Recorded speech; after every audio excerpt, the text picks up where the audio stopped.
Amen. Palakpakan po natin ang Panginoon sa gabi pong ito. Come on, come on, come on, come on. Palakpak po para sa Panginoon. You deserving ni God. Amen. Welcome po sa Cutting Edge po sa ating lahat na nandito ngayon. And also welcome po sa mga nasa online natin, no? Team online. Pwede ba natin palakpakan yung mga nasa team online natin na patuloy na sumasama po sa atin every Wednesday. Alam niyo po, this will be the last digital ng Cutting Edge for 2024. Kaya magkikita-kita tayo next month. Alright? 2025 na po yun. Kaya, can you ask the person beside you, sabi mo sa kanya, tanong mo siya, kamusta ka? Yan. Bago matapos ang taon, di ba? Tanong mo na lang sa comment section, tanong niyo po, kamusta kayo bago matapos ang taon? I hope na lahat tayo ay magtatapos ng taon na masaya, or at the same time, may mga na-achieve, no? At hindi pa po tapos ang Panginoon sa atin. Yung mga susunod na weeks po natin, definitely magkakasama pa rin po tayo, pero syempre online. And there's a lot of things that God will do today. At excited ako sa mga gagawin ng Panginoon. So if you're excited, tell the person near to you. Sabi mo sa kanya, I'm excited.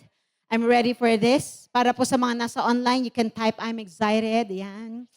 Alright? And we are on the last installment po ng ating series for the month of December entitled Finish Strong. Yan. How to end successfully. Kasi nga, patapos na yung taon. At dalangin ko na habang approaching yung pagtatapos ng taon ay malakas ka pa din. Marami kasing tao pag malapit na yung katapusan or malapit na yung ending ng taon, minsan nanghihina. Alam mo yun? Kasi marami tayo mga pinagdaanan. Pero dalangin ko malakas pa rin tayo. And we need to remember that God is still in the process of developing characters in our lives and He wants us na maging part ng process po na yon. Naniniwala din ako na yung buong taon ng 2024 mo, maraming tunuro sa atin ng Panginoon. Amen po ba? Sino dito natuto ka this 2024? Maraming naparealize sa'yo si Lord, maraming nabago sa'yo, kaya mga bagay na kung saan hinulma ka ni Lord. Now, as we end this series, I know na lahat tayo may ginawa ang Panginoon sa ating buhay. And ginawa niya yon, He allowed us to change. Hinayaan ng Panginoon na tayo ay mabago, may ma-realize, may matutunan for us to become a better person. At naniniwala ko may better purpose yon. At yun yung tumatapos ng tama.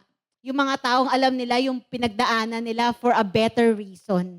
Kung bakit inalaw ng Panginoon lahat ng yon. At tatapos tayo ng tama. Amen. Tama ba? Tama. Okay. Now, ang tanong ngayon ay, paano tayo mag-end ng well? Paano tayo tatapos ng tama? Kasi maraming natapos nang hindi nakatapos. Pwede ba yun? Natapos yung school year, pero hindi ka nakatapos. Hindi ka nakagraduate, or hindi mo natapos yung pag-aaral mo. Natapos yung taon, pero merong mga hindi natapos, kagaya ng trabaho mo. Pero okay na din, kasi para next year may trabaho pa rin, di ba? May mga bagay na nagtapos na, pero ang tao ay hindi nakatapos. So how are we going to finish well? At yan po yung pag-uusapan natin ngayon as we end our series. If you have your Bible with you, I want you to open it in Hebrews chapter 12, verses 1 to 3. At patuturuan tayo ng Panginoon, bibigyan tayo ni Lord ng mga practical ways para mas mapabilis at mas mapaayos po ang pagtatapos po ng taon natin at kung ano man yung mga bagay na tinatapos mo ngayon. Naniniwala ko yung katabi mo may mga bagay na tinatapos yan. Hindi ko alam sino dito ang nagtatapos ng utang, ganyan. Sino dito ang nagtatapos ng mga pighati niya sa buhay. Sino dito tinatapos mo yung mga wrongdoings mo. Marami tayong tatapusin ngayong 2024. But I believe in my heart na napaka-importante, hindi ka lang basta tumapos. Importante din, tumapos ka ng tama. Amen ba? Dapat yung ending mo well. Dapat good. Dapat maayos. So ngayon, pag-uusapan po natin to, and as we study these words of the Lord from the book of Hebrews chapter 12, naniniwala ako, bibigyan tayo ng practical ways ng Panginoon how to do this, how to finish well. Tingnan po natin, Hebrews chapter 12, verses 1 to 3. Sabi po dyan, therefore, since we have surrounded by such a great cloud of witnesses, let us throw off everything that hinders and the sin that so easily entangles, and let us run with perseverance and the race marked out for us. Let us fix our eyes on Jesus, the author and perfecter of our faith, who for the joy set before him endured the cross, scorning its shame, sat down at the right hand of the throne of God. Verse 3, consider him who endured such position from sinful men, so that you may not grow weary and lose heart. So dito, sinasabi ng author sa atin na may mga nakatapos na in the past. Sabi niya dito, since we are surrounded by such a great cloud of witnesses. So ibig sabihin, itong mga witnesses na to, sila po'y nakatapos na. Tinitignan ka na lang nila. Amen? Yung mga nakatapos na before, natapos yung buhay nila. And they ended it well. Sila yung mga nakatingin sa atin ngayon, maybe, could be, cheering for us, cheering for you, no? Tinitignan daw, surrounded daw tayo ng mga taong yan. Diba? From the Old Testament to the New Testament, lahat ng mga tao, kahit yung mga taong nakilala mo na wala na dito maybe, but sila ay tumapos ng tama dahil sila ay tumapos ng nasa Panginoon, kasama sila sa cloud of witnesses na to. Now, ngayong oras na to, pag-uusapan natin yung mga sinabi dito, alright, paano daw tayo tatapos ng tama, ng kagaya nila. So let us look at the 3 essentials. Okay? Pag sinabing essentials, importante. Can you tell to the person beside you, sabi mo, saka essentials to. Alright? Let's look at the 3 essentials to finishing well. Paano ba? Ano ba yung mga kailangan natin? Ano ba yung mga importanteng bagay na kailangan natin para makatapos po tayo ng tama? Tignan po natin, verse 1. Sabi diyan, therefore, since we are surrounded by such a great cloud of witnesses, let us throw off everything that hinders and the sin that so easily entangles. So number 1 daw, para makatapos tayo ng well, ng tama, importante muna yung subtraction. Say it with me, subtraction. Ayan. Bakit kailangan ng subtraction?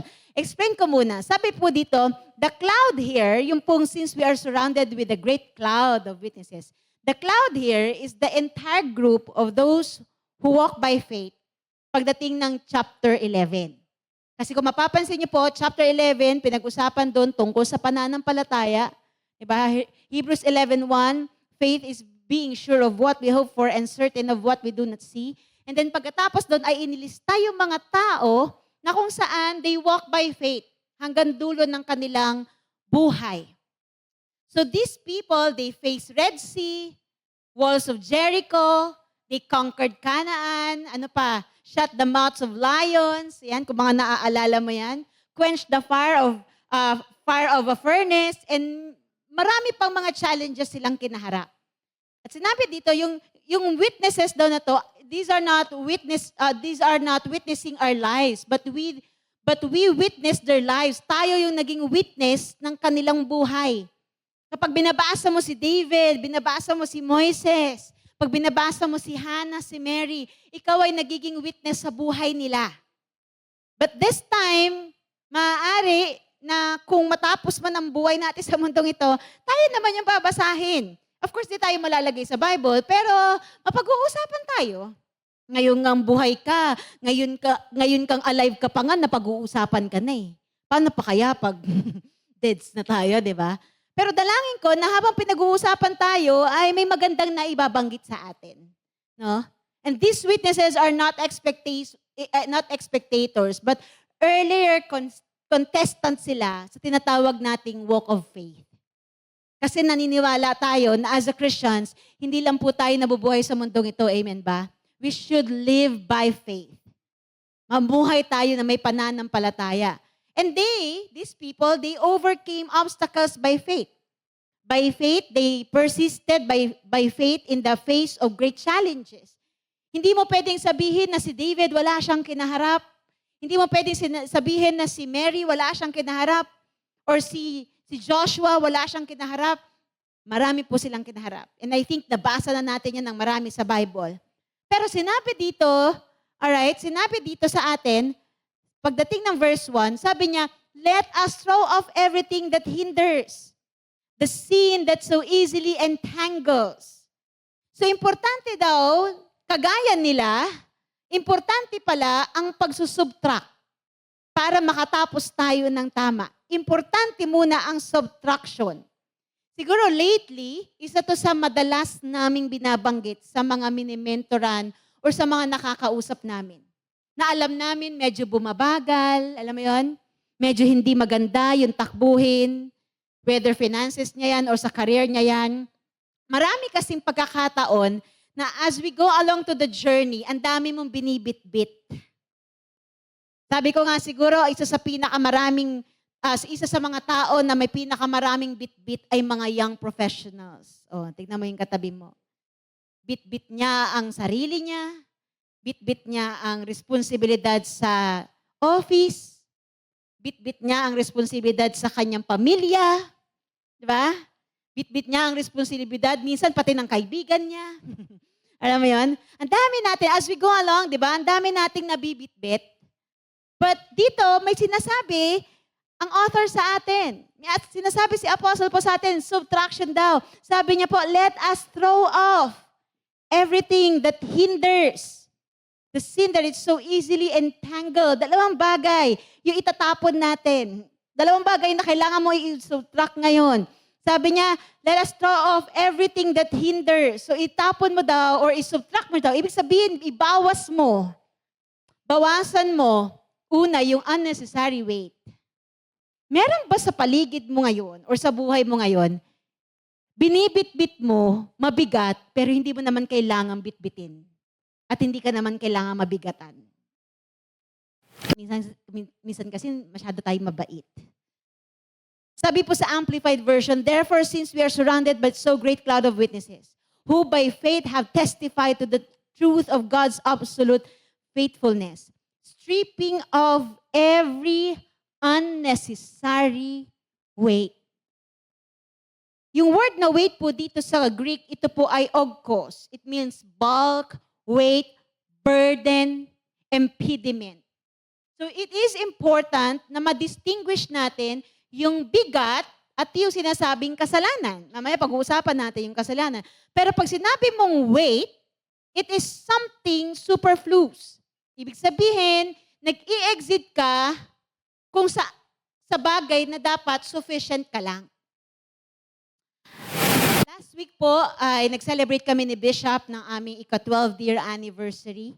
Kami po ay kinasal ng December 12, 2012 at pang 12th year na po namin ngayon. Praise God. Palakpakan po natin ng Panginoon dyan. At dahil ako ay maraming gustong gawin sa buhay, pag-uwi namin, yung kay Bishop, naipasok na dun sa yung luggage niya po, naipasok na. Okay. Nasa tamang weight, naipasok na. Maya-maya, nung akin niya, sabi niya, excess ka. English yun, pero tinagalog ko na lang. Sabi niya, excess po kayo, ma'am. Sabi niya ganun. You have to pay. So, exage naman si ate, kailangan daw namin bayaran ng 200,000, 200 Singaporean dollar. Nung kinumpute ko, nasa 9,000 yun. Napakatindi naman nun. Hindi naman kotse yata itong dadaling ko or cart itong dadaling ko. So we went there, dun sa place na kung saan i-weigh ulit siya. So pag weigh, kinailangan namin magbayad ng 3K. Additional. Kasi excess baggage. Yun yung sinasabi ditong unnecessary weight. Mga excess baggage. Mga unnecessary na dinadala mo pa rin. Unnecessary to a purpose. It is simply an encumbrance but not necessarily evil. Hindi ito masama, hindi ito kasalanan, wala pa tayo doon, mamaya pag-uusapan natin ito. Pero ito yung mga bagay na nagpapabigat sa'yo, pero hindi naman kasi kailangan magpabigat sa'yo. Meron ka ba nun?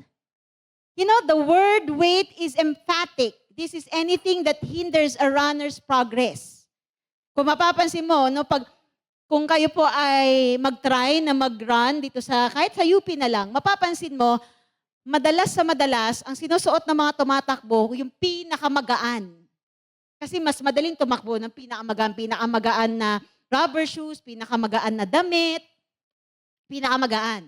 At kung pwede lang, hindi sila magdala ng tubig, ng cellphone, kung may lalagyanan sila, gagawin nila yon. Kasi ang runner, they are supposed to run and finish the race. Kagaya mo, kagaya ko. Meron tayo kanya-kanyang takbuhin sa buhay. Kaya lang, pwede kang pabagalin ng mga bagay na hindi mo naman dapat kasi kinikerry, pero kinikerry mo pa. Carry pa ba? Alright? For example, pati problema ng kapitbahay nyo, dala-dala mo. Alam mo, kasi naawa ako kay ganito. Grabe yung nangyayari sa kanila. Wala nga masamang maawa, kaya lang, baka pati yun, dala-dala mo na sa buhay. Sa mga estudyante na nandito ngayon, or even sa mga young professionals, pag madalas nakakausap nyo kami ni Bishop, ang una namin itatanong, ano ba ang goal mo? Ang goal ko po maging ganito. Pag ang goal mo maging artista, huwag ka kukuha ng mga bagay na hindi magdadala sa'yo sa pagiging artista.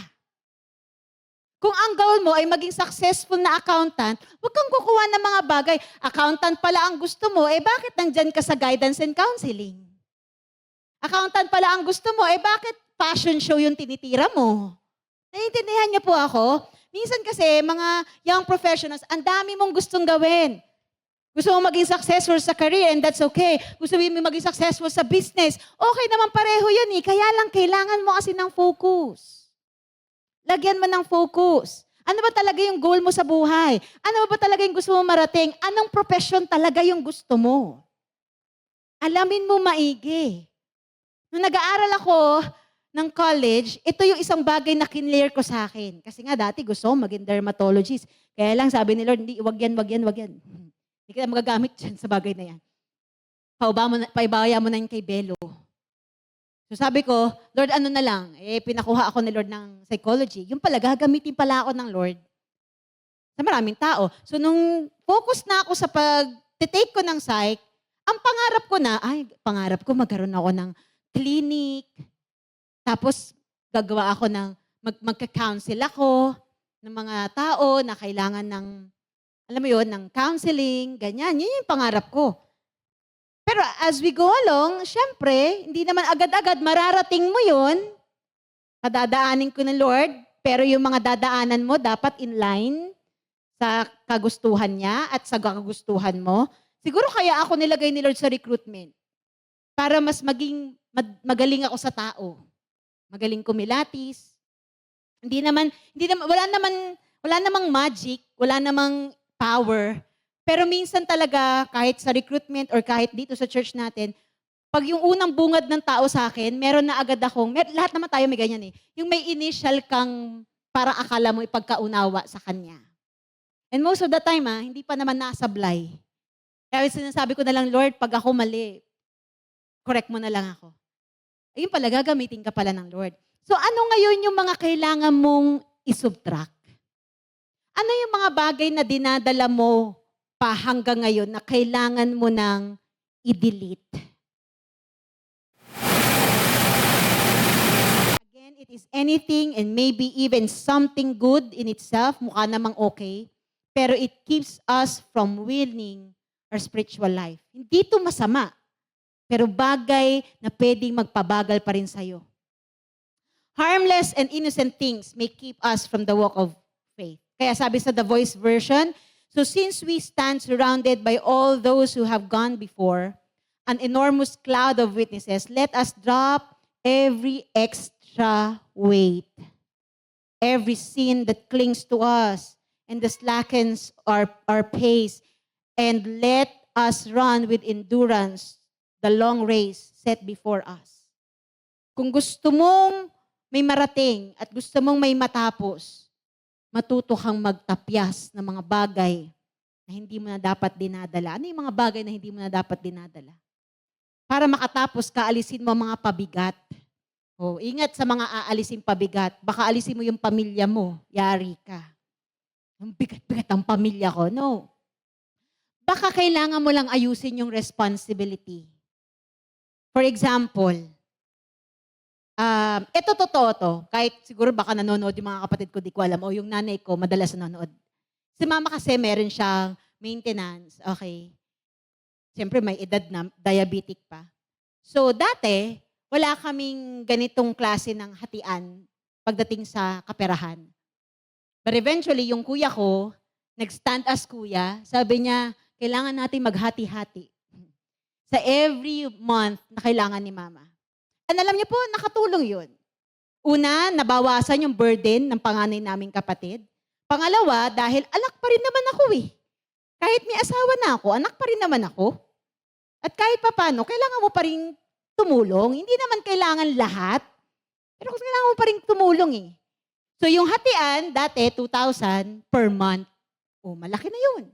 I mean, enough na yun. Dinagdagan ni Kuya nung nakaraan, sabi niya, tagto 2,500 na tayo kasi minsan may mga needs si mama. Siya na lang naman yung meron kami. Hindi pa ba namin pag-aambag-ambagan? Pero here's the point. Hindi nagiging mabigat para sa kanya, hindi rin mabigat para sa akin, kasi hati-hati kami. Kung ikaw young pro, saygot mo ang tubig, kuryente, pagkain, grocery, pati utang ng kapitbahay nyo, pati utang ng extended family nyo, kapatid, baka kailangan ka mag-isip-isip. Charity works ka ba? Baka kailangan mo mag-subtract.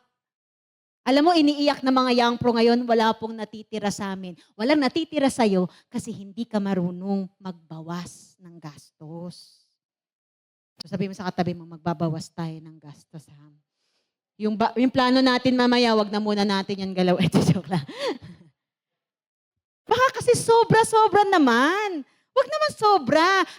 Ito ba, young professionals, dapat at this moment, kung young pro ka na, at this moment, dapat may binibuild ka na for you. Kailan ka magbibuild? Kapag kasal ka na? Hindi ganun, kapatid. As much as possible, kung kasal ka na, sana may kahit papano, may na-build ka. O, tanongin mo ngayon yung savings ng katabi mo, magkano yan? Baka isampal sa'yo yan. Ay, hindi, joke lang. Alam mo yun? Importante yun. Baka kasi kaya tayo nabibigatan, ang dami mong inakong responsibilidad. Sige, ako na dyan. Sige, ako na dyan. Pinaka. Wag na wag mong gagawin. Umako ng isang bagay na hindi mo naman kayang panindigan. Ako na po sa kuryente, nawalan ka ng, hindi ka pinasahod. O, di wala kayong kuryente. Dahil nawalang kuryente, putulang kuryente, sino sisisihin? Siyempre, ikaw. Kasi ikaw yung umako eh. Hindi ko sinasabing wag kang tutulong, pwedeng tumulong, pero wag mong akuin lahat. Mag-subtract ka. So mamaya, pag uwi mo, mamaya, pagtapos nito, tingnan mo, alin dito yung mga kailangan kong isubtract. These are not evil, ha? Hindi ito masasama. Pero kailangan ko lang bawasan. Baka kailangan mong bawasan ng puro add to cart. At sini-check out mo pa.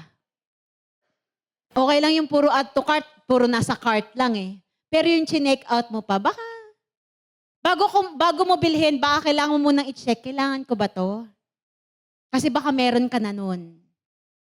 So, alamin maigi, mag-subtract, alright? Ganon din po sa responsibilidad. Baka may tinatrabaho ka na hindi mo naman kailangan trabahuhin na. Baka pwede mo siyang i-delegate.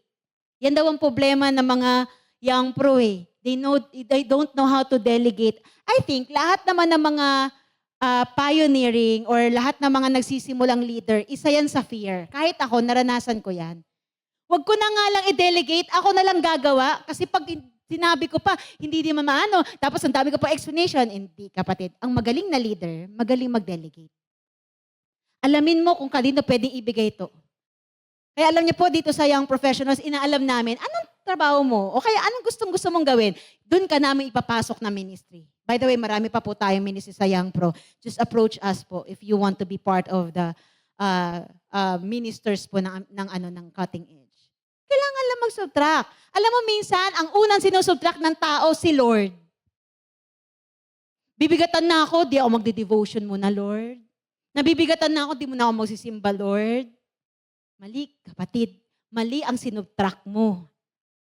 Alam mo, isubtract mo na lahat, wag lang si Lord sa buhay mo. Okay? So number 1 is, what? Na isusubtract mo, unnecessary weight. Pero pangalawa, and the sin that is so easily entangles. Pangalawang isusubtract mo is mga unholy ways. And sin that so easily entangles. Sa Greek, yung word na entangles is hamartia. It means proneness to sin, sinful propensity, an inclination. So the definite article, yung word na the before sin, indicates a particular sin. And the sin that is so easily. Yung word po na the, meron siyang, ibig sabihin, ini-indicate niya, merong particular na kasalanan. Naniniwala ako, ano ibig sabihin ito, Pastora? Naniniwala ako na lahat po tayo ay nakakaranas ng specific sin or sin sa ating buhay na kung saan doon ka mahina. Naranasan mo na yon, yung kasalanan na hiningi mo naman ng tawad kay Lord pero frequently nakukumit mo pa din. May mga pagkakataon na hiningi mo naman na talagang gusto mo talagang magsisi pero ayan ka na naman at bumibigay ka na naman. Yun yung sinasabi dito ng author sa atin. Yung word na snares or entangle, it means to ambush or encircle. It also carries the idea of controlling tightly. So there are distinct sins to which every Christian is vulnerable. Saan ka laging bumabagsak? Yun. Sino dito laging ang kinababagsakan mo dati ay kaperahan? Sino dito ang kinababagsakan mo dati ay relasyon, emosyon? Dati, madalas ang kinababagsakan natin ay ugali natin. Alam mo yun? Yung all of a sudden, pag hindi ka lang nagbantay, isang quick, mag-give in ka na naman. Nangyayari po yan sa lahat. Kahit wag mo nang tignan yung katabi mo or kasama mo sa online. Nangyayari talaga yan sa lahat. O sige, aamin na ako. Isa sa pinaka-vulnerable ako dati, kaperahan. Kaya nga ako nagkaroon ng utang eh. At kaya nga paulit-ulit na bumabagsak yung finances ko dati. Kasi kapag umu-okay na, sino dito ganyan? Pag umu-okay na yung finances mo, hanap ka na naman na mapagkakagastusan. Tapos pag bumabagsak na, doon ka na naman magtitino. Tigil na nga natin to. Tapos umu-okay na ulit. Napansin mo, kaya mo naman gawing okay eh. Ba't di mo lang gawing okay forever? Take away unholy ways. Kapag alam mo na hindi natatama yung pagmamanage mo ng mga blessings ni God, edi hanapin mo yung tamang way to manage the blessings of the Lord para dumire-diretso yung blessings po sa atin. You know, every Christian is subject to certain temptations. Maaaring yung iba sa atin, kaperahan, yung iba naman sa atin ay relationship. Ang bilis mong ma-in love. Nag-high lang sa'yo. Para sa'yo, yung high niya, I love you na. Uy! High lang, high. Nag-hello lang, oh. Diba? Itinawagan mo, malamang mag-hello yun. Yun yung sagot, yun yung unang isasagot niya eh. Ang bilis mong mahulog. Pinakitaan ka lang ng kabaitan, akala mo, anghel na. Tapos after 3 days, magtataka ka at sasabihin mong nag-ghost ka na naman. Kasi 3 araw pa lang, bigay-bigay ka na lahat eh. Alam mo yun? Lahat ng time, effort. Kumain ka na ba? Ganon. Sige, padalan kita. Kahit wala ka ng pera, magpapadeliver ka pa din. Ano yung katabi mo? Ba't ka ganyan? Na-joke lang. hindi pala yan. Okay. Sana wala yun dito. At kung meron man, sana baguhin tayo ni Lord. Kasi minsan, baka hindi sa pera, baka sa ibang bagay, baka sa tao. Baka doon tayo vulnerable. Pag na-treat ka na special, tingin mo siya na. Ayun pala. Natural na action niya lang yun na mag-treat ng special. Ikaw naman, ginawa mong exclusive. Para sa kanya, inclusive yun. Ba't hinahatid mo si ganito? Hinahatid ka rin naman. Hinatid din naman siya. At hinatid din naman ang iba. Ba't di mo ihatid lahat?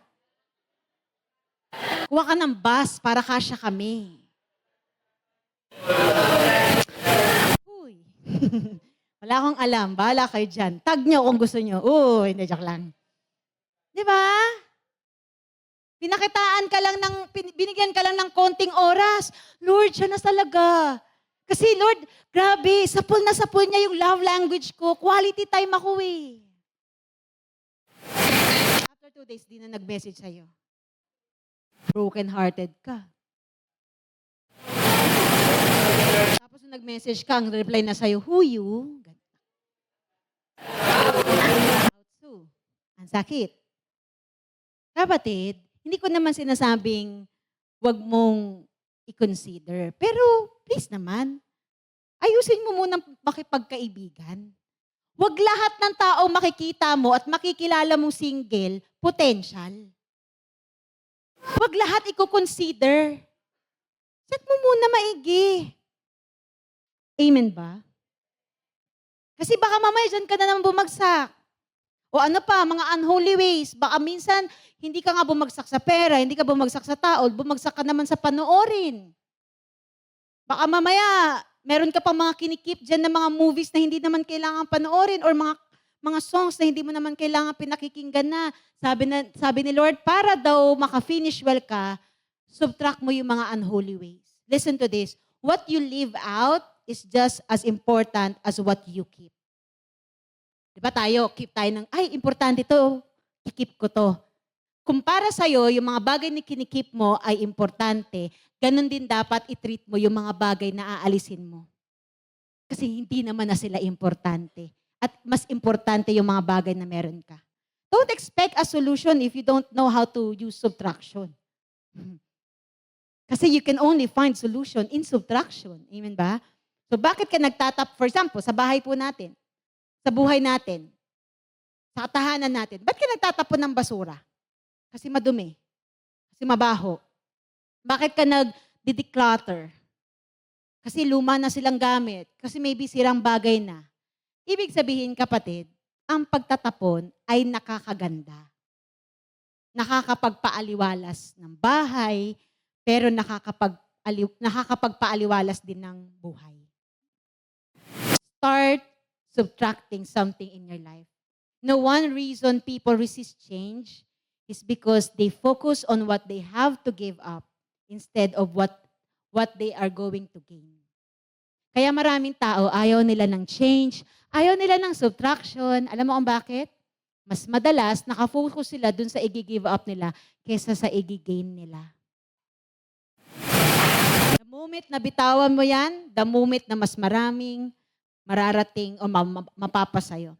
A character in Walt Disney movie, sabi niya ganito, if you focus on what you have left behind, you will never be able to see what lies ahead. Kapag naka-focus ka lagi dun sa mga bagay na tinalikuran mo na, tinapon mo na, you will never be able to see kung ano yung nandun pa. Ano ba yung magandang bagay na pwede mo pang marating? Kaya sabi dito, let us throw off everything that hinders the sin that is so easily entangles.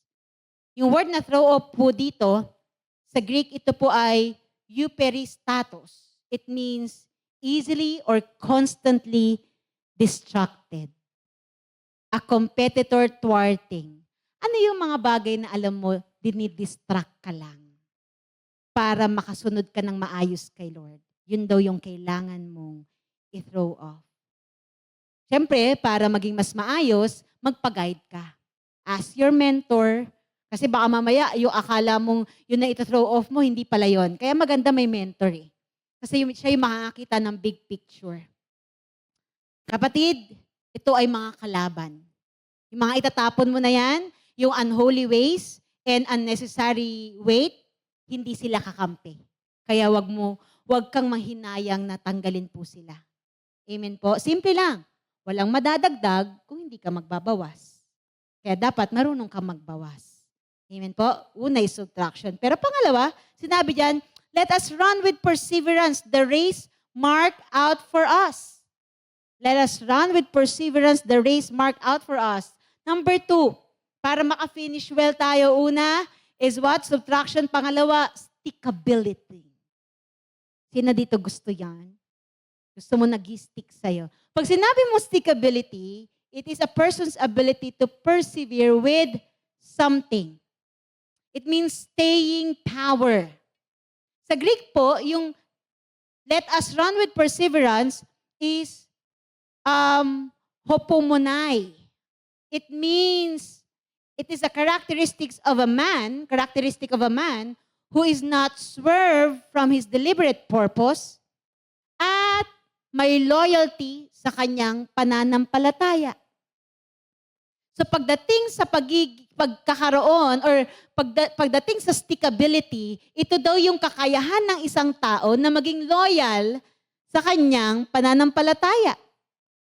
Na ini-endure niya ang lahat ng bagay kahit na mahirap, kumapit lang sa kanyang pananampalataya. Now, how are we going to do that? How are we going to have that? Yung pagkakaroon nito. Paano mangyayari na meron tayong stickability? Una, remain faithful. Sabi niya, let us run with perseverance the race marked out for us. So sinabi dito na yung tayo daw ay may race track. Lahat tayo may sariling race track. Dapat takbuhin natin yon. Tell to the person near to you, sabi mo sa kanya, takbuhin natin. Takbuhin mo daw yon. Remain faithful to that. Kung ano man yung race track mo ngayon, at malinaw sa'yo, si Lord nagbigay niyan ha, takbuhin mo daw yon. Takbuhin mo daw at wag mong alisan. Dapat tumakbo ka para makatapos at wag umalis at matalo. Remain faithful. Kapatid, kung ipapractice mo ang faithfulness, una mong ipractice yan kay Lord. Remain faithful to God. By all means. Kaya nagpapasalamat ako dahil alam ko po, minsan kapag tinatanong ako ng mga ibang pastors, Pastora, how difficult to handle the young professionals? Sasabihin ko, very. Bakit? Bakit mahirap i-handle? Kasi una sa lahat, mahirap kayong i-gather. Dahil iba-iba ang oras nyo. Iba-iba ang tulog nyo. Meron dito, umaga ka natulog. Sa gabi ka gising. Diba? Meron naman sa atin dito, ang aga namang matulog. 7:00 pa lang, talagang bangag na siya. Hindi naman natin pwedeng husgahan yun. Malay mo naman kasi 3:00 pa lang gising na siya. Oh, huwag namang husgahan. Huwag napakatakaw mo naman sa tulog. Ikaw nga ang damot-damot mo sa tulog eh. Alam mo yan? Baka, hindi naman natin pwedeng husgahan. Pero, ang pinakamasayang part sa pag-handle ng young professionals is when you see the young professionals na even iba-iba ang oras nila at alam kong busy kayo, you still have time for the Lord. And you still serve the Lord. Kaya tingnan mo yung katabi mo, sabi mo sa kanya, good job. Alright, type nyo nga po dyan, good job. Nasa online ka man, nasa physical ka man, basta nakakapag-serve ka kay Lord, the best yun. Kasi hindi lahat ng young professionals kaya yun eh. So remain faithful. Kung anong binigay sa'yo, kung anong takbuhin mo, kung anong calling mo, remain faithful to that. Pangalawa, remain hopeful. Let us run with perseverance the race marked out for us. Remain hopeful. Yung word po na yung word kanina na sinabi ko, 'di ba, is hopumunay. It means cheerful or hopeful endurance. Constancy. This means dapat tayong umaasa habang tumatakbo. Kaya sabi mo sa katabi mo, umasa ka pa. Hindi yung negative na umasa ka pa. Hindi po Hindi. I-encourage mo siya, umasa ka pa. Kasi lahat ng may takbuhin, sila yung may mararating. Kaya umasa ka lang. Tapusin mo lang. Maging faithful ka lang. Sino po dito, lately dahil sa sobrang busy ng mga bagay-bagay, dumating ka na sa point na, Lord, matapos lang tong araw na to para bukas naman. Di ba? Pero bakit hindi ka aayaw? Kasi alam mo, may bukas naman eh. Bukas, pwede ka naman magpahinga. O bukas, iba naman yung gagawin mo. Ganon din po sa buhay ng mananampalataya. Remain hopeful. Tandaan mo si Lord, hindi pa tapos. Si Lord mayroon pang surprise. At hindi siya nauubusan yan.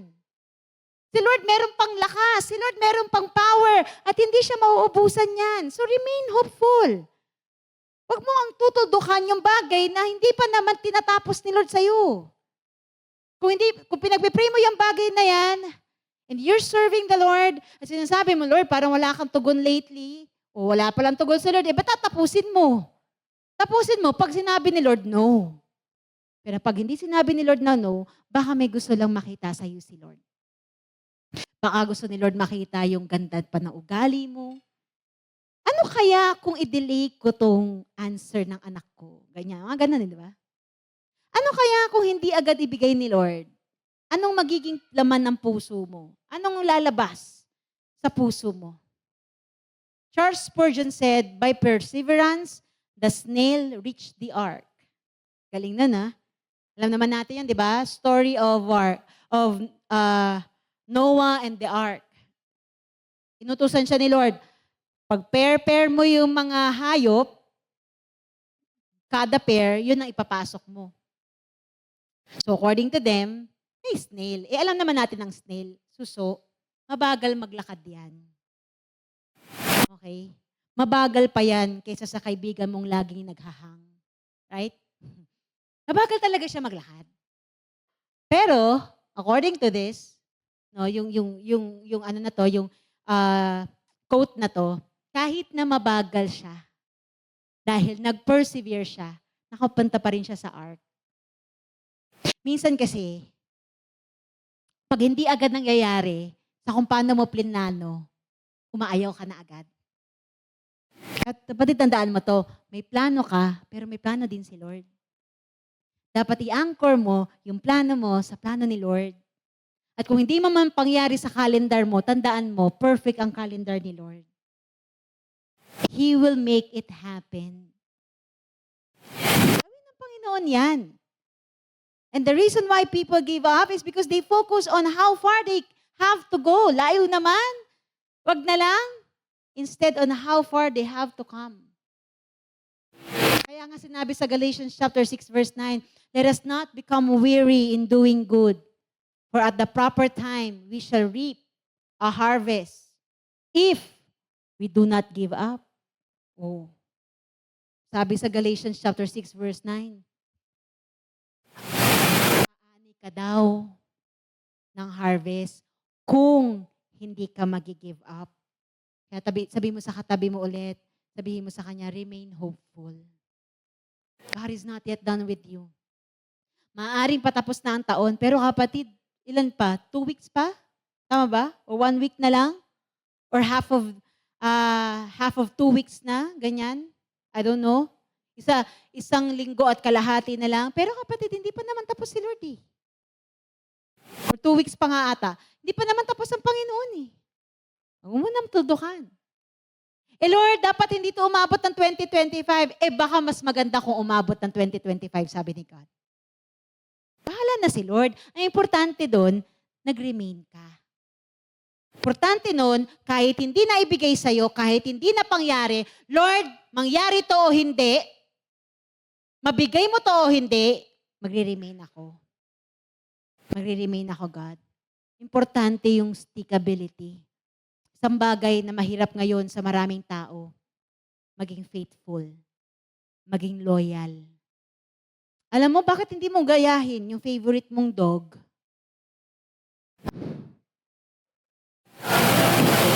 Pinaka-loyal sa lahat, mga aso. Kung hindi ka man fur parent or hindi ka naman nag-aalaga, gayahin mo pa rin sila. Alam niyo po, may aso dyan sa harapan natin lagi. Dumating yung asong yan, nang napakabait. Dahil nung umpisa, pinapakain lang pala siya, binabatuhan ng pagkain. Tapos ngayon, nandiyan na siya. One time, nakita ko, nandito sa may bandang loob, ay, natutulog na siya. Sabi ko, ay, taray, nakahanap siya ng bahay. Tapos kahapon ko lang nalaman, nag-research yung team natin. De joke lang. Nag-research, basta may mga nagtanong-tanong, ito palang asong ito ay iniwan na ng kanyang parent, ng kanyang amo. Kasi pumunta na ng province. So ngayon lalo ko naawa dun sa aso. Pero sabi ko nga, tingnan mo tong asong to. Simula nang dumating siya dito, hindi ko na rin ganyan nang tumahol sa kung sino man. Sabi ko nga, ano pang karapatan niyang maging masama? Kung pinapakain naman siya dito. Siguro sabi ng aso, dito na nga lang ako nabubuhay. Kagatin ko pa tong mga to. Pero na-realize ko lang, alam mo, kapag ang aso, no, ang very loyal nila. The last time na nag-alaga ako ng aso, nung namatay, sabi ko, Lord, ayoko na. Ang sakit-sakit. Kasi iba yung pakiramdam na may loyal sa'yo eh. Hindi kasi lahat kaya maging loyal sa'yo. Kaya kapag may loyal kang friend, treasure that friend. Be good to that friend. Kasi hindi lahat loyal. Merong mga tao, frenemy mo. Sa harapan, kaibigan mo, pero talikuran, pambihira. Ikaw ang kaaway. Ganon din po sa Panginoon. Dapat, friend of God tayo. Amen ba? Loyal ka dapat kay Lord, higit sa lahat. Importante yung stickability. Last, but not the least. Sabi doon, verse 2, let us fix our eyes on Jesus, the author and perfecter of our faith, who for the joy set before him endured the cross, scorning its shame, and sat down at the right hand of the throne of God. How to finish well? Number 1, subtraction. Number 2, stickability. Number 3, spotlight. Para makatapos ka ng tama, importante yung spotlight. Pag sinabi mong spotlight, it means direct attention to a particular problem or situation. Diba? Kapag sinabi, yung spotlight nasa sayo na naman. Ibig sabihin nun, ikaw na naman yung bida. O kaya, ikaw na naman ang may kasalanan. Ganun lang naman yun. Although ang chapter 11 po, set for a long list, sabi ko na to kanina, ng mga tao who walk by faith, dito, pagdating ng verse 12, sinabi dito that Jesus is still the ultimate example. Amen po ba? Sabi niya, looking unto Jesus, let us fix our eyes on Jesus. Last Sunday, ng umaga po, kaya wala ako sa Trinoma, ay nag-speak po ako sa isang church sa Bikutan. At habang nagla-lunch kami, sakto, na meron pala silang balikbayan na member na dumating 1 a.m. ng Sunday. So nandun siya kasama namin and we're having fellowship. So nag-CR itong balikbayan na to, itong member nila. And then habang nasa CR siya, sabi nung kaibigan niya na kasama namin, sabi niya, alam mo Pastora, sobrang daming pinagdaanan niya. Kasi bata pa lang po siya, nasa church na siya. Sabi niya, sobrang dami po pinagdaanan niya. Yung mga bagay na kahit ikaw hindi mo maiisip, yung minsan mapapatanong ka na lang, talaga, ginawa yun ng kapwa mo Christian sa'yo? Talaga, ginawa yun ng leader mo sa'yo? Lahat totoo, nasabi yun ng pastor mo sa'yo? Pastora, isipin mo na lahat, ganun na ganun yung buhay niya. Pero grabe, sabi niya ganun, hanga ako sa taong to. Kahit lahat yun naranasan niya, hindi pa rin siya umalis kay Lord. Kaya tama ang Bible, sabi niya, kaya tama ang Bible, no? Let us fix our eyes on Jesus. Kasi kung sa tao ka titingin, kahit na pastor mo pa, hindi naman perfect yan eh. Magkakamali. Pero kapag nakatingin ka kay Jesus, kapag nakafocus ang isipan mo, ang attention mo kay Jesus, maniwala ka. Di ka agad-agad mapapatumba, mapapaalis. Yun naman talaga yung purpose ni Satanas eh. Kaya bakit minsan, he will use yung mga ganong scenario para pabigatin ka. Kasi ang gusto niya, mawala ka sa fellowship. Pag wala ka na sa fellowship, madali ka na niyang atakihin. Kaya kapatid, kapag nararamdaman mo, parang there's something wrong instead na i-isolate mo yung sarili mo, lalo kang lumapit. Magtanong ka, pa-counsel ka, o kaya kausapin mo yung tao. Huwag mong hahayaan mawala yung spotlight. Huwag mong hahayaan mawala yung attention mo kay Jesus. Looking unto Jesus, sabi dyan, in Greek po ito po ay aphrao. To view with undivided attention by looking away from every other object. Ganito ka pag nakikita mo yung crush mo. You look with an undivided attention. Hindi ka naman camera, pero basta nakikita mo siya, blurred na lahat ng mukha ng tao. Yung kanya na lang ang nakikita mo. Nakafocus sa kanya. Galing ng mata mo, nagiging camera. Sino dito kapag nagbigay sa'yo, sinend yung picture. Group picture sa office. Pag sinend, di ba? Maniwala kayo. Meron yan, izo-zoom niya. Ano itsura ni? Kasi nasabi ko sa inyo. Alam natin yan. Dalawang tao lang naman ang titignan mo sa picture. Una, titignan mo yung itsura mo. Lalo na kung group picture yan, titignan mo yung itsura mo. Pangalawa, titignan mo yung crush mo.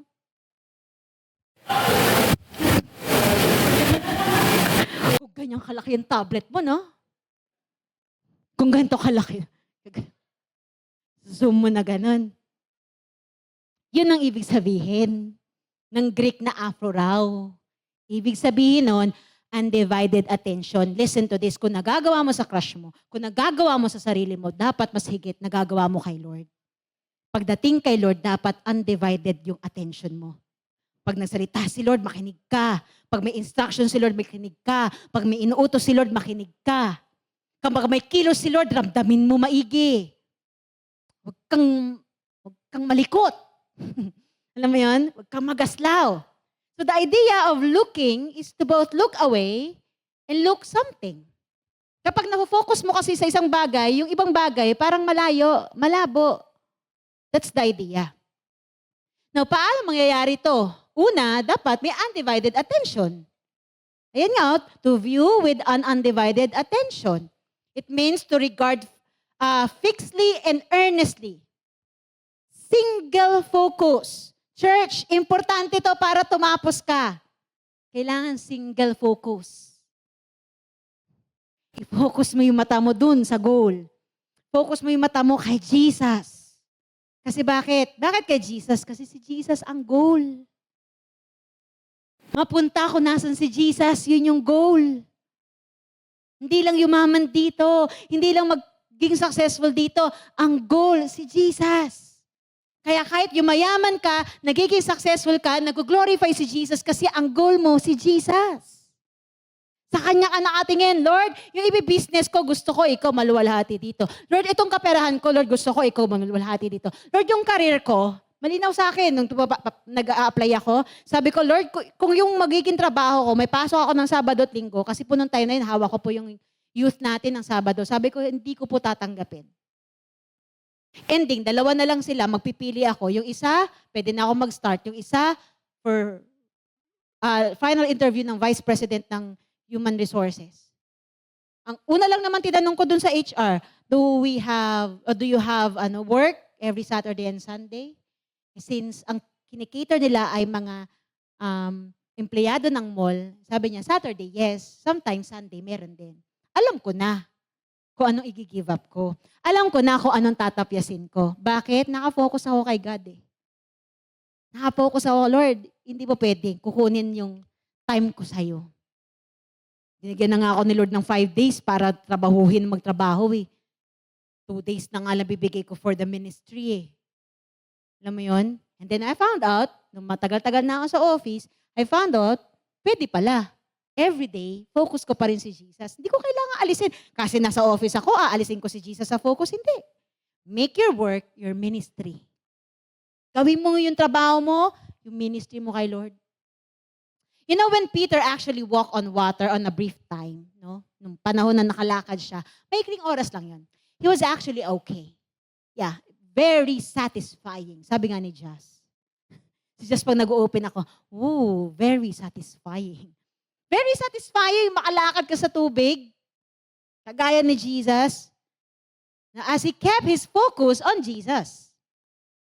That it was only when he saw the winds and the waves, he became a friend, beginning to sing, and he cried out, Lord, save me. Matthew chapter 14, verse 30. Okay naman siya na umpisa eh. Lakad siya, tingin siya kay Jesus. Nakakalakad siya sa tubig. Kailan lang siya lumubog? Nung panahong hindi na si Jesus yung naging focus niya. Ano naging focus niya? Winds, waves. Ano ang winds and waves sa ating buhay? These are your problems, your struggles in life.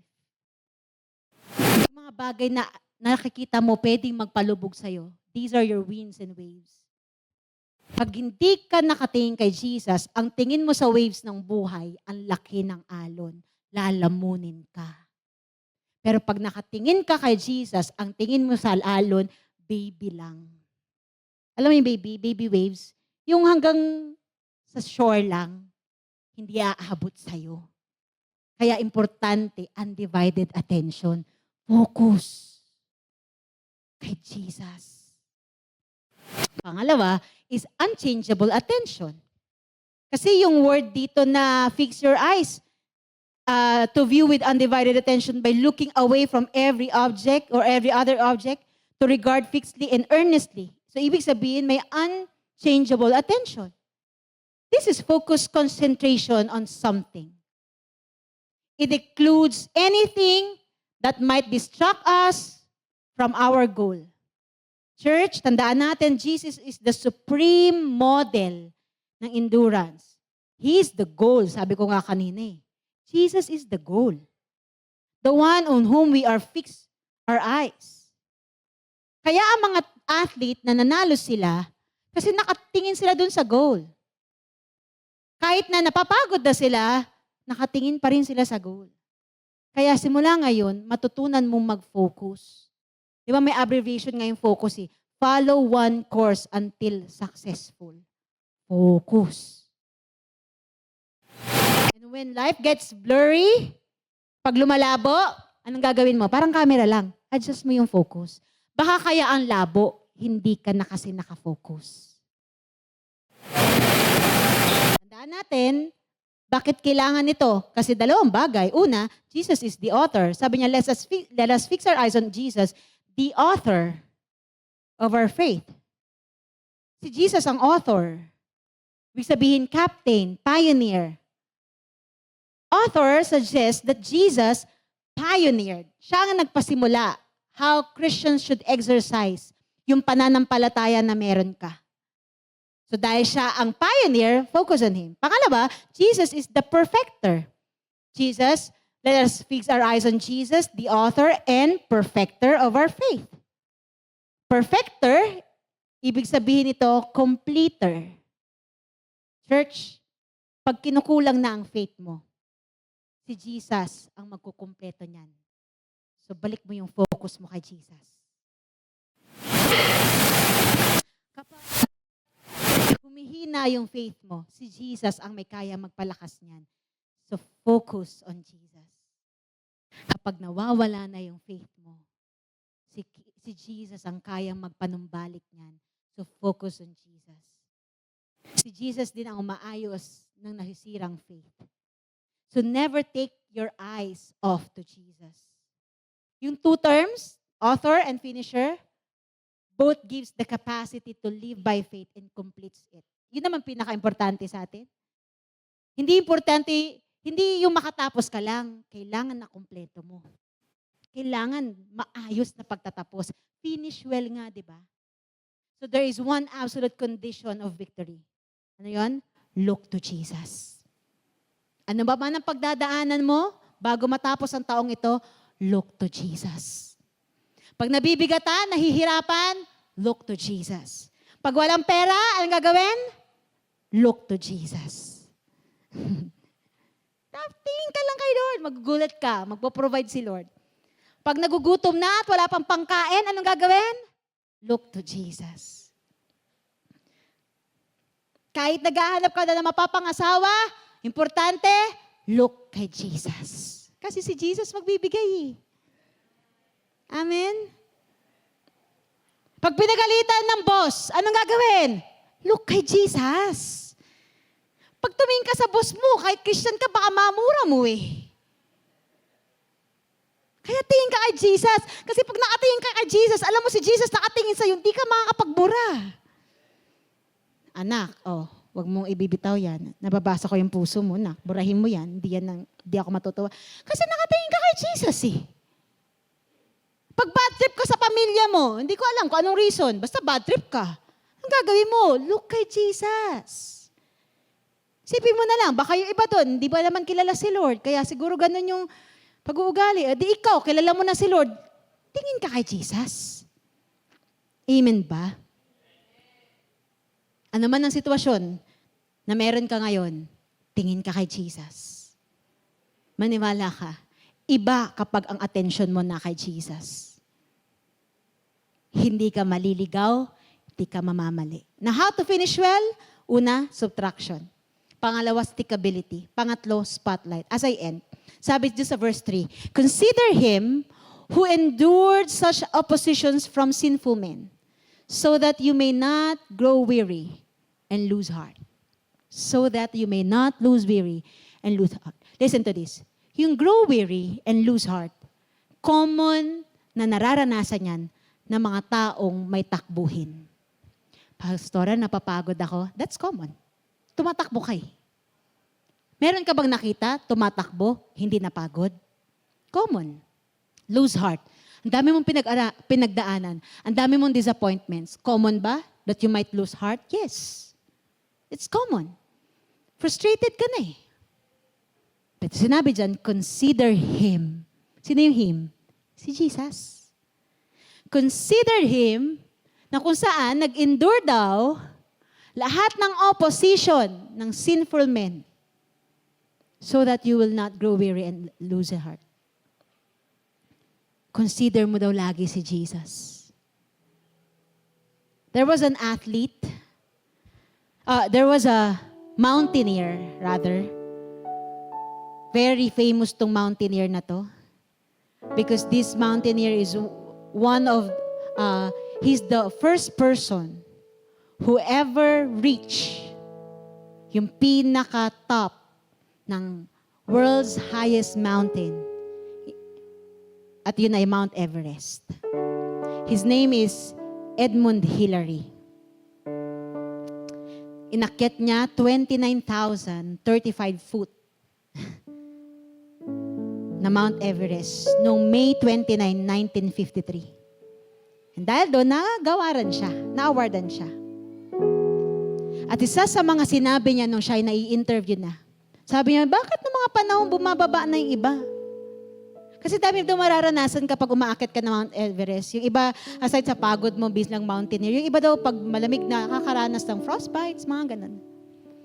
So sabi sa kanya, bakit nung bumababa na yung iba, hindi ka bumababa? Nung yung marami nang nag-give up, bakit di ka sumabay sa kanila? Ano sabi niya? Life's a bit like mountaineering. Never look down. Sabi niya, the moment na may nakikita akong bumababa, humahakbang ulit ako paakyat. Pag may nakita akong bumaba, aakyat ulit ako hahakbang ulit ako paakyat.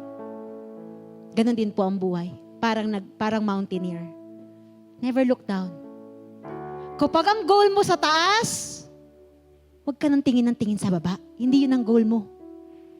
Kapag ang goal mo nasa harapan, huwag kang tingin ng tingin sa likod. That's not your goal. Focus. Never take Jesus for granted because He is the ultimate key sa victory po natin. Lagi ko itong sinasabi sa Young Pro at sasabihin ko ulit, ang totoong katagumpayan ay yung may Jesus ka.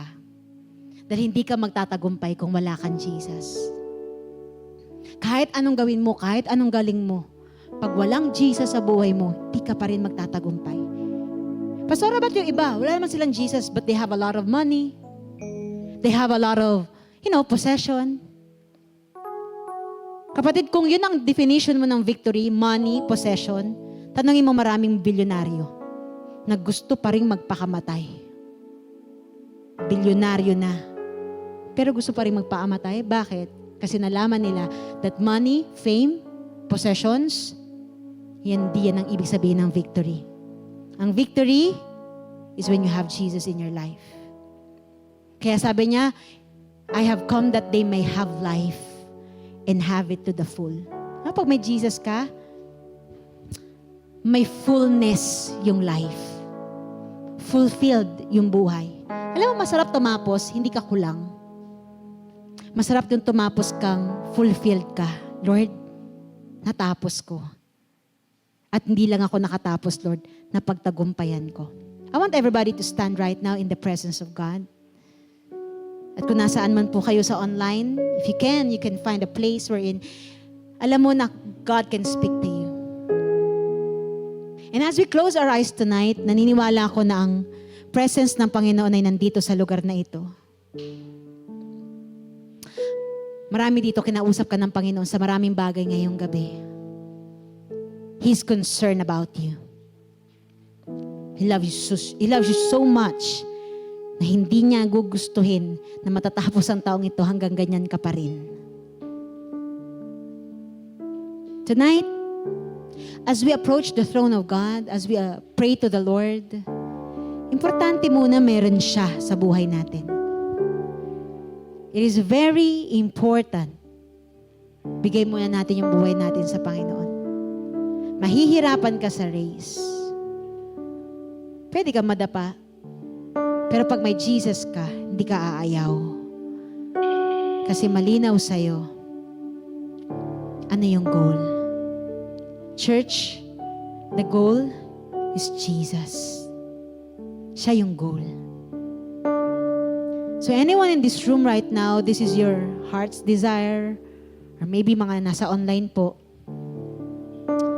you really desire, your desire really is to, Lord, I want to have you in my life. I want you to be with me. I want you to carry me. If this is your heart's desire, bigay muna natin yung buhay natin sa Panginoon. Importante, if you wanna walk by faith, importante yung author muna ng faith meron ka para magkaroon tayo ng pananampalataya. And then later on, I'm gonna pray for a specific prayer request na baka meron ka. We're gonna pray for that. Pero importante muna kapatid, ngayong oras na to, importante muna merong Jesus sa buhay. Ulitin ko, kapag nakatuon ang attention mo kay Jesus, you will never go wrong. He will direct your path. Sasamahan ka ng Panginoon. So if this is your heart's desire, I'm gonna encourage you. Bigay mo yung buhay mo sa Panginoon. At a count of 3, wherever you are, nasa online ka man or nandito, mabilis lang, you can raise your hand as a sign of your surrender. As a sign na you're surrendering your life to God. Very quick na panalangin na gagawin po natin. Panalangin ng pagsuko natin ng buhay natin sa Panginoon. Again, you can raise your hand right now. 1, 2, 3. At habang nakataas ang kamay na yan, pray this prayer with me. Sabi mo, Lord Jesus, Lord Jesus, I come before you now. I come before you now. I know I'm a sinner, I know I'm a sinner, but I believe but I believe that you are my Lord that you are my Lord and my Savior. and my Savior. Today, Today, I accept you in my life. I accept you in my life. Forgive me, Forgive me, cleanse me, cleanse me, love me. love me. In Jesus' name I pray. In Jesus' name I pray. Amen. Amen. If this is the first time na pinanalangin mo to, or maybe you rededicated your life to God, today I want to tell you that the power of God is actively moving in your life. Sa oras na ito, gusto kong malaman mo, hindi mo na kailangan maghintay ng bukas, susunod na araw, ang kapangyarihan ng Diyos ay kumikilos sa isipan, sa puso, at sa buhay mo ngayon. You can approach God. You can call on to Him. Whatever your situation is right now, una, focus kay Jesus. Lord, I pray for all the young professionals who are listening to me right now. God, una sa lahat, alam mo po ang lahat ng kanilang mga dinadala. Mga bagay, Lord, na nasasambit nila or maybe hindi.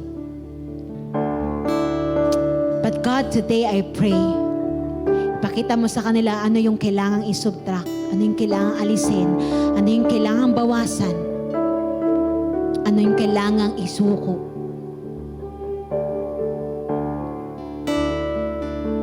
Sa oras na to, God, I pray for someone who's really having a hard time sa sitwasyon niya po ngayon. Maybe this person is about to give up. Nararanasan niya na po yung weariness. Nararanasan na po niya yung frustration, God. But Lord, I pray for faith. increase the faith of this young professional, God. Sa oras nito, Lord, palakasin mo po ang kanyang pananampalataya sa pamamagitan, O Diyos, ng salita na narinig niya ngayon sa iyo. Remind this person of your word, of your promise, that you are going to be with him, you're going to be with her. You will never leave her. You will never forsake him, God. Ipaalala mo, Panginoon, sa anak mo na ito na hindi po siya nag-iisa sa laban na to. Hindi po siya nag-iisa, Lord, sa takbuhin na to. I pray right now, kahit gaano pa man kabigat, I pray right now that you take away that burden, God. You said in your word that you can do that sa aming pong buhay. Sinabi mo, Panginoon, come, all you are weary and heavy laden, and I'm gonna give you rest. Lord, hindi ko alam kung sino sa amin dito yun yung kailangan. Kasi heavy laden na siya. Kasi weary na siya. But I pray right now, in the name of Jesus, na palakasin mo po, Panginoon, ang kanyang pananampalataya, na ang makita niya, Panginoon, sa kalagitnaan ng weariness, sa kalagitnaan ng frustration, ay may Diyos na kumikilos sa kanyang sitwasyon. May Diyos na hindi pa tapos, na may Diyos na kayang gumawa ng himala, na may Diyos na kayang mag-provide, na may Diyos na kayang mag-alis ng kahit ano at gaano pa kabigat na kabigatan. God, I pray for someone right now. Nawawala po yung focus niya, Lord. Kasi sa sobrang dami na nangyayari po sa buhay niya. God, sa oras na to, Panginoon, kunin mo yung atensyon niya. And you, kung ikaw tong taong to, choose right now to fix your eyes on Jesus. Hayaan mong blurred ang lahat, basta si Jesus malinaw sa'yo. Choose right now. Decide right now, I'm gonna fix my eyes on Jesus. No matter what. Dahil kapag inuuna mo ang Panginoon, siyang bahala sa mga iiwan mo. Siyang bahala sa mga bagay na kailangan mong trabahuhin. Partner kayo ng Lord. Tatakbuhin to. Hindi lang ikaw. God, I pray kung meron man sa amin dito, may matindi siyang pangangailangan. Yun ang nagiging dahilan, Lord, kung bakit ang dami niyang naiisip, dami niyang gustong gawin. God, paalala mo sa kanya, ikaw ang source. And the source that we have will never run dry. You are the source that will never run dry. Hindi ka mauubusan. Hindi ka mawawalan. Higit sa lahat, Lord, hindi ka matutuyot. Kaya kung meron man sa amin dito, Lord, nakakaranas po siya ng pagtuyot, Panginoon, I pray right now. Sa oras na to, Panginoon, mag-shower ka po ng blessing. Mag-shower ka po ng faith. Mag-shower ka po ng power mo po, Panginoon, sa Kanya in the name of Jesus. In the name of Jesus. As we approach the throne of God, if there's anything that you want to pray to the Lord right now, He is here. Our mighty God is here. Jesus is here right now. Habang nakatingin ka sa Kanya, you can talk to Him. You can speak to Him. Kahit anong sitwasyon mo, pagod ka, nahihirapan, nadadalian, okay naman, just fix your eyes on Jesus and speak to Him right now. I'm gonna give you a few moments more. Ikaw at ang Panginoon sa oras na to. Ikaw at si Jesus sa oras na ito. Hear the prayer of your people, God, as we approach you, Jesus. Meron dito, nire-remind ka ni Lord na hindi kita pababayaan dyan. Kung meron dito, pagod ka na, sasabihin sa'yo ni Jesus, I can carry you. You don't have to give up because I can carry you. You can still finish the race. Kung pakiramdam mo, sugatan ka na, God can heal you. Kung pakiramdam mo, ubos ka na, kaya kang punuin ni Lord ngayon. Fix your eyes on Him alone. Ano man ang mga nangyari sa'yo ng mga nakaraan or kanina, fix your eyes on Jesus alone. Siya ang bahala. Siya ang kikilos. Siya ang hihipo ng mga puso. Siya ang gagalaw. Just remain faithful to Him. Just remain faithful to Him. And start worshiping your God. Start worshiping Jesus.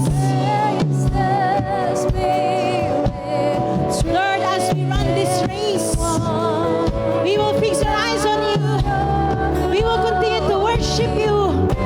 Whatever the situation is, gaano man magiging kahirap or kadali, Lord, titingin kami sa iyo, God. Sa iyo na kami nakatingin, Lord. Kasi sa iyo, Lord, may pangakong matutupad.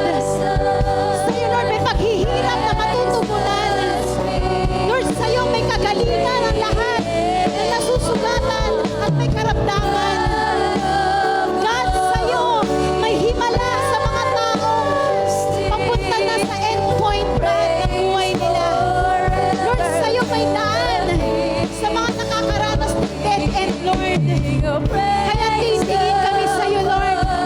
We're gonna fix our eyes on you, God. Kasi ikaw yung goal.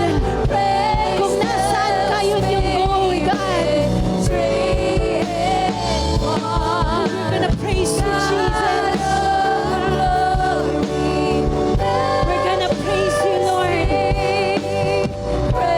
Salamat, Panginoon, sa patuloy na pagsama. Simula pa ng January ng 2024, sinamahan mo na kami. Kahit mahirap ang sitwasyon, Lord, di mo kami iniwan. Kahit kami munting tumalikod, Lord, lagi ka pa rin nandyan. That's why you deserve all the praises today, God, and all the worship, Lord. Dahil kung meron mang naging faithful, ikaw yun, Lord. Let's sing this song and worship our God who is faithful to us.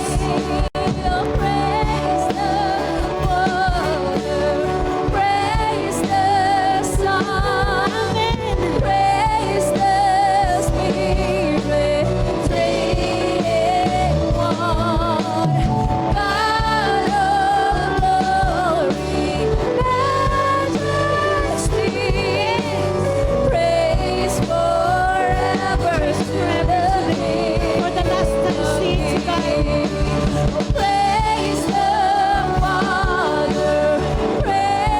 Purihin mo yung Diyos. Sinamahan ka sa buong taon.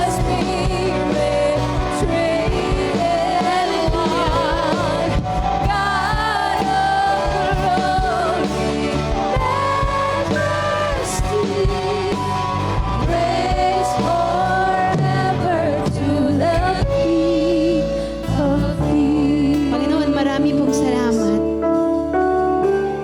We know, God, that we can finish this race well. Not because we're good, hindi dahil, Lord, malakas kami, kundi dahil, Lord, kasama ka po namin. Thank you for being faithful to all of us, Lord.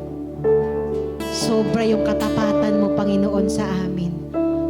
Kaya, God, ano pa man, Panginoon, ang kakaharapin pa namin for the past few days bago lumipat ang taong ito.